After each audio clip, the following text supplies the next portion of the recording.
다윗이 피난을 갔다가 전쟁에서 승리하고 이제 복귀를 하는 장면입니다. 원수 같은 시므이도 찾아와서 자신의 잘못을 이야기하고 사죄를 했습니다. 또 바르실레와 같은 충신의 모습도 나오고, 또 지난주에 보았던 무비보셋과 같은 변함없는 충성의 모습을 보여주는 이런 장면, 얼마나 은혜롭습니까? 이런 배경에서 왕궁으로 복귀하는 다윗 왕, 그 모습 자체가 은혜가 되는 겁니다. 이런 은혜의 자리에도 다툼이 일어났습니다.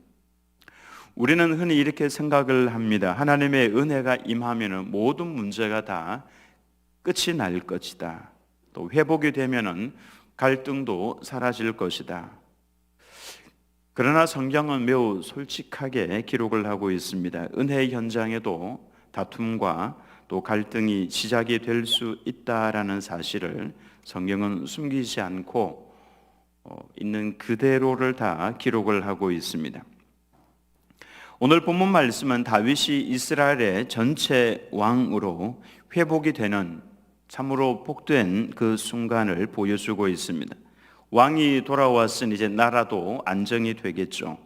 뜻밖에도 10개의 지파와 2개의 지파로 나뉘어져서 큰 말다툼이 일어납니다. 40절 말씀을 보면 왕이 길갈로 건너오고, 그러니까 요단강 동쪽 편으로 피난을 갔다가 이제 요단강을 건너서 길갈로 넘어왔다, 그 말씀이죠.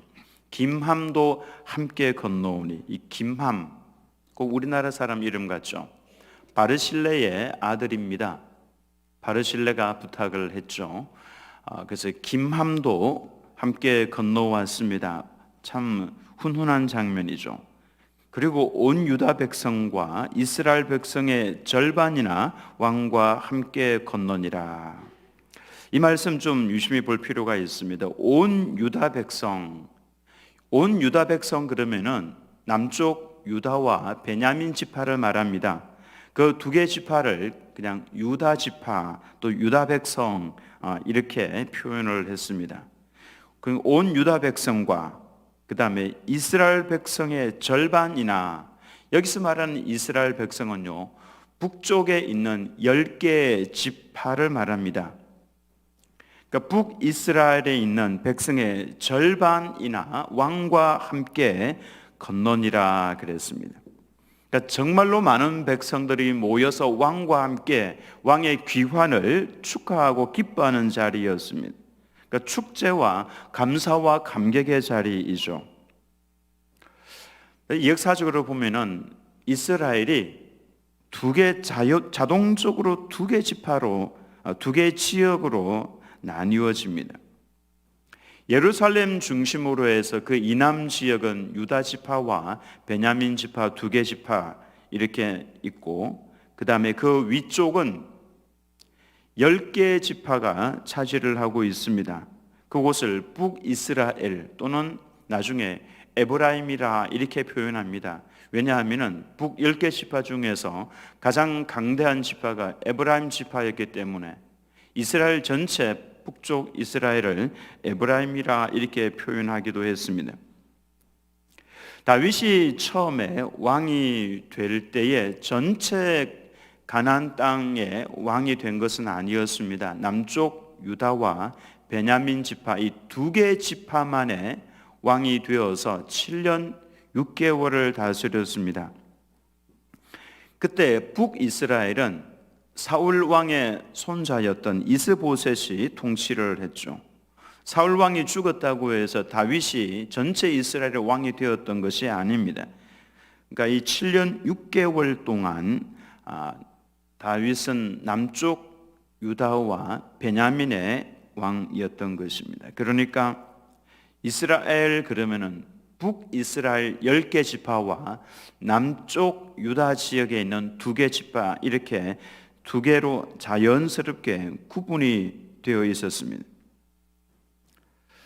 다윗이 요단강을 건너올 때에 이와 같이 유다의 온 지파들과 북쪽 이스라엘 사람들의 절반 정도가 동참을 했습니다. 그러나 얼마나 많은 사람들이 모였겠습니까? 남쪽과 북쪽에 있는 사람들, 또는 이 남쪽으로 치면은 경상도에 있는 사람들과 전라도에 있는 사람들, 이렇게 서로 함께 모이는 아름다운 자리였던 셈이죠. 그래서 겉으로 보면 굉장히 평화롭습니다. 모두가 다 다윗을 맞이하고 있죠. 그러나 그 속에 미묘한 긴장이 있는 것을 봅니다. 유다가 그러죠. 우리가 먼저다 그럽니다.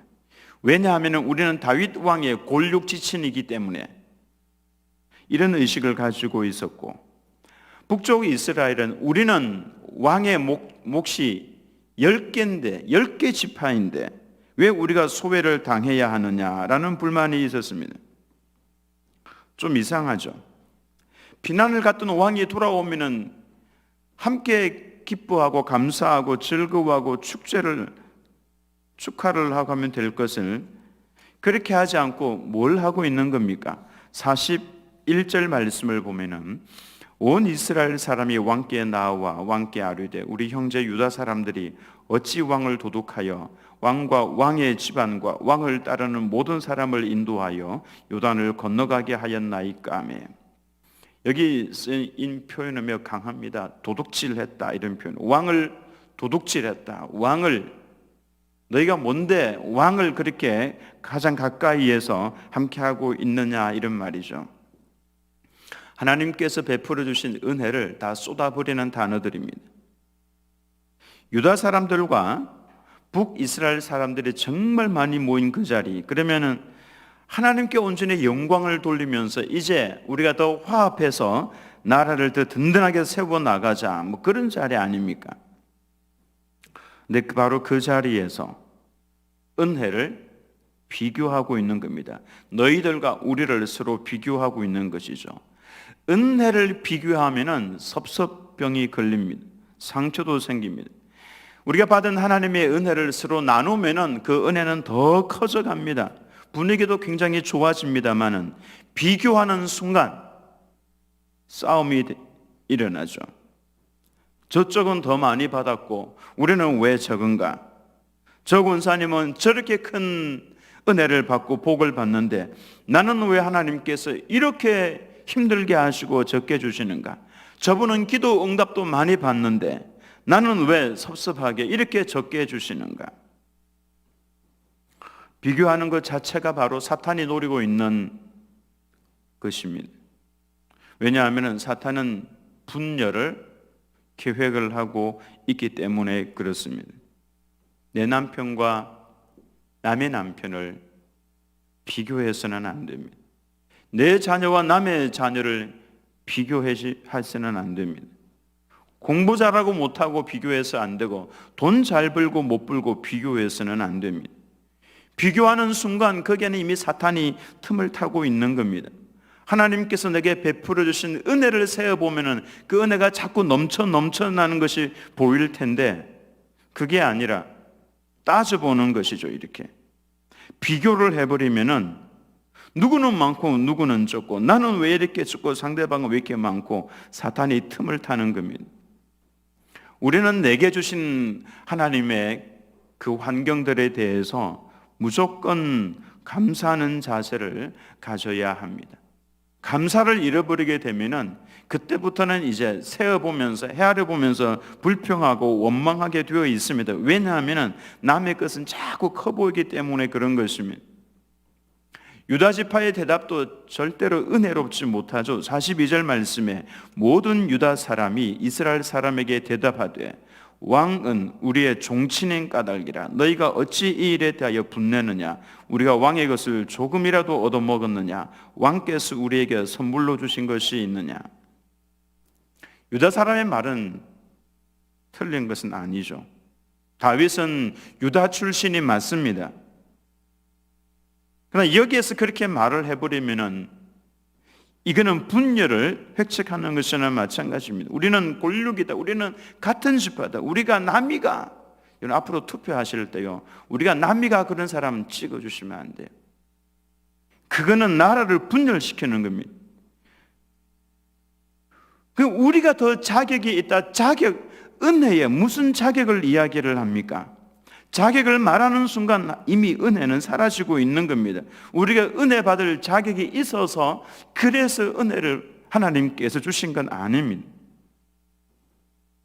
북이스라엘도 지지 않고 뭐라고 이야기를 합니까? 43절에 이스라엘 사람이 유다 사람에게 대답하여 이르되 우리는 왕에 대하여 열 몫을 가졌으니 다윗에게 대하여 너희보다 더욱 관계가 있거늘 너희가 어찌 우리를 멸시하여 우리 왕을 모셔오는 일에 먼저 우리와 의논하지 아니하였느냐 하나 유다 사람의 말이 이스라엘 사람의 말보다 더 강경하였더라. 이제 북이스라엘도 할 말이 있죠. 우리가 훨씬 더 많다 그겁니다. 우리는 열 몫이 있다. 10개 지파 아니냐. 근데 왜 왕을 모셔오는 일에 우리와 의논하지 않고 너희들끼리 알아서 하고 있느냐, 그 이야기죠. 은혜를 감사함으로 받지 않고 꼬치꼬치 이렇게 따져서 이야기하면은 공동체는 갈라지게 되어 있습니다. 성경이 일부러 이 말씀을 이렇게 길게 세세하게 기록을 하고 있습니다. 왜냐하면 이 다툼이 훗날 서로 나라가 나뉘어지는, 갈라지는 씨앗이 되기 때문에 그렇죠. 감사하지 못하면은 나뉘어지게 되어 있습니다. 비극이 찾아온다 그 말씀입니다. 왜냐하면 사탄이 배후에 있기 때문에 그렇습니다. 가정을 위해서도 기도하셔야 합니다. 자꾸만 나뉘어지는 배경에는 분열하고자 하는 이 악한 영이 있기 때문에 그런 겁니다. 우리는 그 영적인 세계를 볼 수 있어야 합니다. 근데 하나님께서 이스라엘 백성과 남쪽 유다 백성들이 서로 다투고 싸우고 있는 이 장면을 하나님께서 가만히 보고만 계십니다. 침묵하고 계시죠. 하나님께서 개입하시지 않습니다. 제가 볼 때는 한심해서 그렇습니다. 이 좋은 날에 왜 싸우고 있느냐 그 말입니다. 다윗이 승리하고 돌아올 수 있는 은혜를 하나님께서 베풀어 주셨는데 왜 서로 비교하고 따지고, 이제 하나님의 마음이 어떻겠습니까? 제가 하나님이 아닌 것을 다행으로 생각하셔야 합니다. 내가 이제 은혜를 베풀어 주나 봐라, 막 이런 생각이 안 들겠습니까? 우리는 은혜를 받을 때에 그 은혜에 대해서 하나님께 감사하고 있습니까? 아니면 공동체 안에서 서로 비교하고 있습니까? 나는 왜 이것밖에 라는 말이 우리 마음속에 자리 잡고 있지는 않은지를 살펴보아야 합니다. 정말 지혜로운 성도는 무조건 감사하는 성도입니다. 왕이 돌아왔으니까 감사하죠. 이렇게 많은 사람들이 동참을 했으니까 감사하죠. 유다 백성이 앞서서 왕을 모셔오니까 이거 감사하죠. 북쪽 이스라엘 그 많은 백성들이 동참을 했으니까 또 감사하죠. 왕을 대적했던 사람을 용서하는 너그러운 마음을 가지고 있으니 그분이 우리 왕이라고 하니 이것도 감사하죠. 왕에게 은혜를 베풀었던 바르실레의 아들을 왕이 거두어서 오니까 또 그 은혜를 갚아주는 모습을 보여주니까 이것도 감사한 것이죠. 이와 같은 은혜로운 장면들이 연출이 되고 있는데 이 모든 것 하나님께서 베풀어 주신 것 아닙니까? 그러면은 이것저것 따지기 이전에 무조건 하나님 앞에 일단 감사하면은, 이런 감사를 하면요, 이 감사가 사람의 마음을 조금씩 움직여 갑니다. 그러면은 웬만한 것도 다 넘어가게 되어 있습니다. 한번 따지기 시작을 해보면은, 하나하나 따지기 시작하면은 이상하게 조금 전에 은혜롭게 보였던 것도 그게 은혜가 아니라 이제는 섭섭하게 보이기 시작하는 겁니다. 그래서 불평하고 원망하기 시작하면은 온 나라에 다 퍼져나가는 겁니다. 사탄이 장악을 하게 되는 것이고 그곳에 하나님의 역사가 사라져버리는 것이죠. 지금 이 장면 뒤에 어떤 일이 발생하는지 아십니까? 무서운 일이, 분열이 일어납니다. 사탄의 계획 속에 다 넘어가 버리는 것이죠. 생각을 해보면 하나님께서 승리를 주셨고 이제 돌아오게 하셨고 온 백성이 모여서 나라를 주의 은혜 가운데 더 든든하게 세워나가자 감사하고 찬송하고 왕을 중심으로 하나님 앞에 예배를 드리고 그러면은 하나님께서 얼마나 기뻐하셨겠습니까? 북이스라엘과 남유다가 하나가 되어서 손을 잡고 주의 나라를 이루어 나가면은 하나님께서 얼마나 기뻐하시고 또 얼마나 큰 복을 주시겠습니까? 그런데 여러분들이 싸웠다는 게 아니고요. 제가 이 설교를 하다 보니까 우리는 하나하나 곱씹어 보면서 은혜가 되는 것은 하나하나 곱씹어 보면서 서로 나눌 수 있어야 하고 그렇지 않은 것은 서로 불평하고 원망할 것이 아니라 오히려 엎드려서 도와달라고 기도하면서 하나님의 나라와 주의 뜻을 이루어 나가는 우리 두림교회 모든 성도님들 다 되시기를 예수님의 이름으로 축원합니다. 우리 다 같이 한번 기도문을 같이 읽었으면 좋겠습니다. 같이 한번 읽겠습니다. 시작. 하나님 아버지 감사합니다. 주님의 이름을 찬송합니다. 이 시간 우리 가정과 교회를 위해서 간절히 기도합니다. 우리를 이간질하고 분열시키는 악한 사탄이 떠나가게 하시고 모든 일에 감사하고 찬송하게 하옵소서. 우리 안에 들어와서 역사하는 분열과 다툼의 영, 미움의 영, 감사하지 못하게 하는 영은 예수님의 이름으로 지금 떠나갈지어다. 비교하고 자격을 논하는 거짓과 상처의 영은 떠나갈지어다. 대화를 단절시키고 마음을 닫게 하는 모든 사탄의 공격을 예수님의 권세로 물리쳐 주옵소서. 하나님 아버지, 우리의 가정과 교회와 대한민국 가운데 하나님의 나라와 뜻이 온전히 이루어지게 하옵소서. 예수님의 이름으로 기도합니다. 아멘.